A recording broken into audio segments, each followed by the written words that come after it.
अगर सब भगवान की इच्छा से होता है तो हम पाप क्यों करते हो? बहुत इंटेलिजेंट क्वेश्चन किया है, क्योंकि जब तक इस तरह के प्रश्न नहीं आएंगे लोगों के भ्रम दूर नहीं होंगे। तो मितांश, मैं आपको कोट कर रहा हूं गीता से। गीता में भगवान कहते हैं कि हर व्यक्ति को उसके कर्म के अनुसार मैं फल देता हूं। हर व्यक्ति को मैं उसके कर्म के अनुसार फल देता हूं।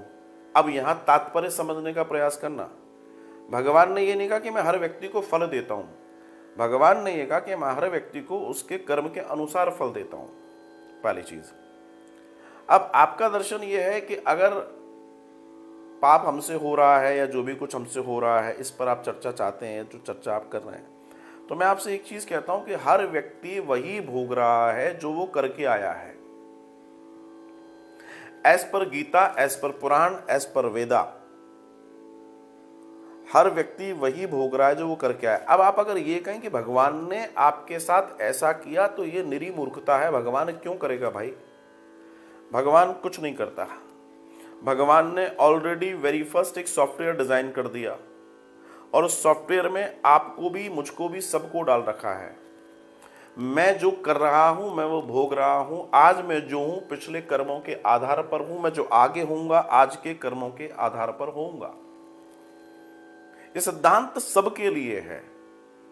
तो अगर आज मैं पाप कर रहा हूं तो फिर पाप कर रहा हूं तो मैं अपने कारण कर रहा हूं। इसमें भगवान का रोल नहीं है। भगवान ने तो एक सिस्टम डाल दिया। जैसे आप साल भर पढ़ाई करते हैं, स्कूल जाते हैं, उसके बाद आप परीक्षा देकर आते हैं, तो परीक्षा में जो आपने लिखा होगा उसी के आधार पे तो आपका कल्याण होगा। महाराज, आप जो करके आए हैं वही आप काटेंगे। आप ये सोचो कि ब्लैंक आंसर शीट छोड़ाओ और आपको नंबर मिल जाए, तो पॉसिबल नहीं है।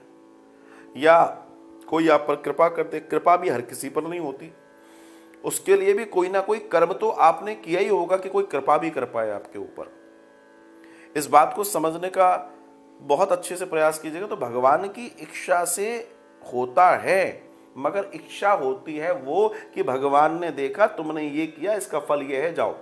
भगवान ये देता है, ना कि भगवान आपको दूसरी। लेकिन इसमें एक चीज बहुत अच्छे से समझने की है कि आप जब पाप करते हैं, सभी लोग जो भी हैं, पाप करें पुण्य करें, सबको उस कर्म का फल मालूम है।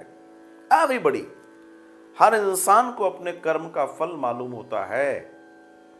लेकिन वो करता है, क्यों करता है? उसके पीछे सीधा सिद्धांत, उसका लालच, उसका लोभ उससे ये सब कराता है। सत्संग की जरूरत जीवन में क्यों पड़ती है? सत्संग की जरूरत, आवश्यकता जीवन में इसलिए पड़ती है मेरे बंधु कि आपके अंदर विवेक जागृत हो और आप सही और गलत का चयन कर पाएं।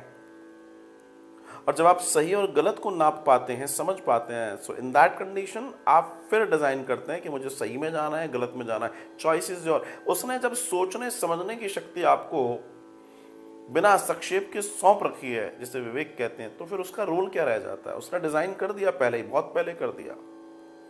और निरंतर निरंतर निरंतर निरंतर अपने कर्मों के आधार पर हम बॉडी, शरीर पा रहे हैं। सिंपल।